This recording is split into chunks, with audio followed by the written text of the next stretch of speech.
This is Bill Ryan here from Project Camelot and Project Avalon, and it's 20th of February 2010, and it's my great privilege to be meeting again with Klaus, Dona.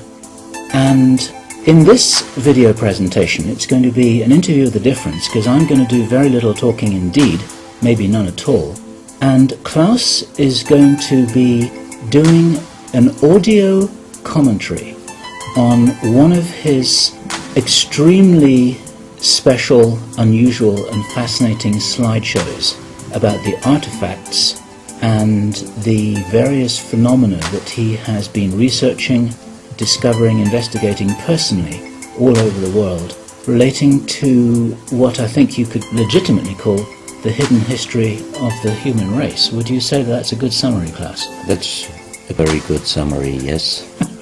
So I'm going to step back here, and what follows now, just kick back and enjoy this slide presentation, and Klaus is going to take you through his own journey. You can accompany him on his own journey through his own discoveries. And take it away, Klaus. What are we looking at here? I can see an array of pyramids. What's the significance?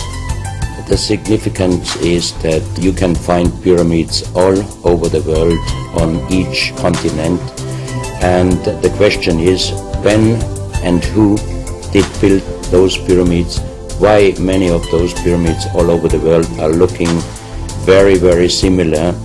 Another question is, did there really exist a global civilization? And I think many of our researchers are really telling us that once upon a long time a global civilization existed. But how many thousands of years ago, we don't know.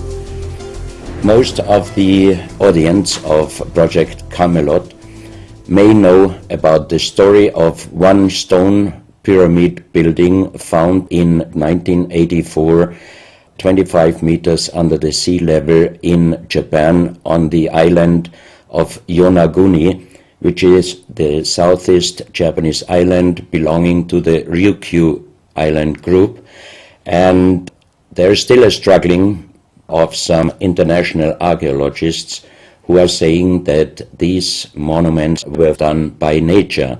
But my friend Professor Masaaki Kimura did several years since then researches not only on this monument, but also he found several others close by.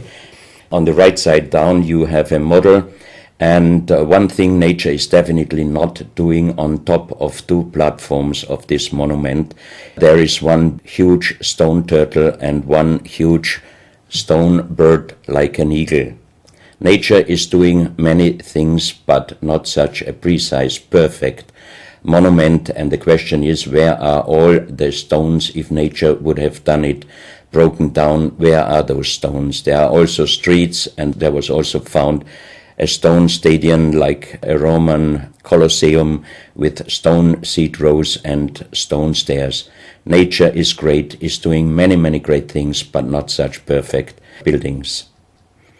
Here you have the huge stone turtle, and you can see also how small is a diver against this big monument. Here you have one street with stairs going up. Here again a very close-up picture just to recognize the size of this huge monument. Here you can see some world maps.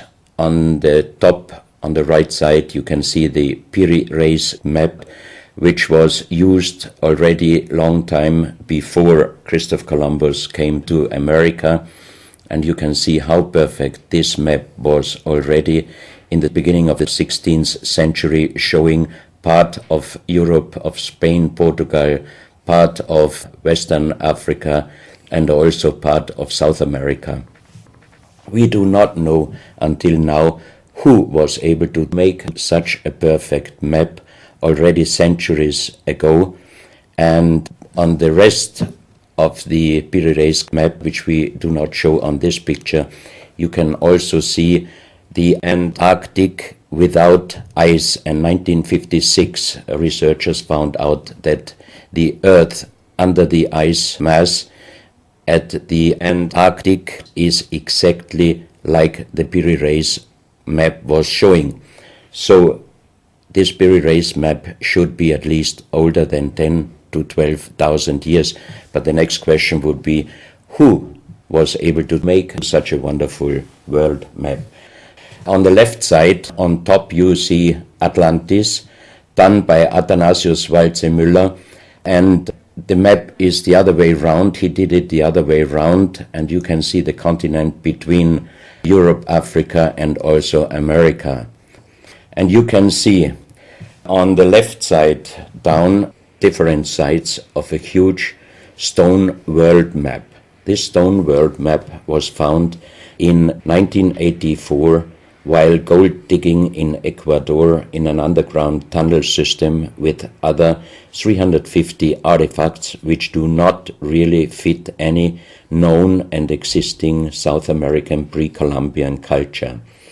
On this stone map is a natural quartz line, a white one, and this is the front side of the world stone map, and you can see approximately in the Near East, close to Saudi Arabia, you can see an inlay as an eye.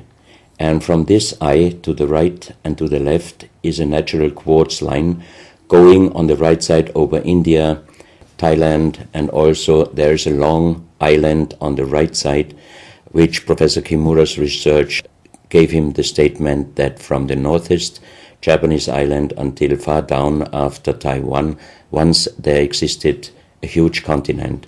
But then this world map must be older than at least 10 to 12,000 years.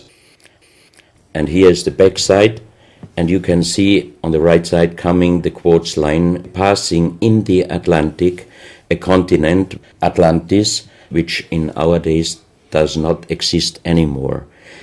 Then the white line is crossing part of South America, and here you have a close-up, and you can exactly see the Bay of Guayaquil, an inlay going up to north, and a round inlay showing exactly the place where there were found those artifacts, and there is also the best quality water worldwide existing.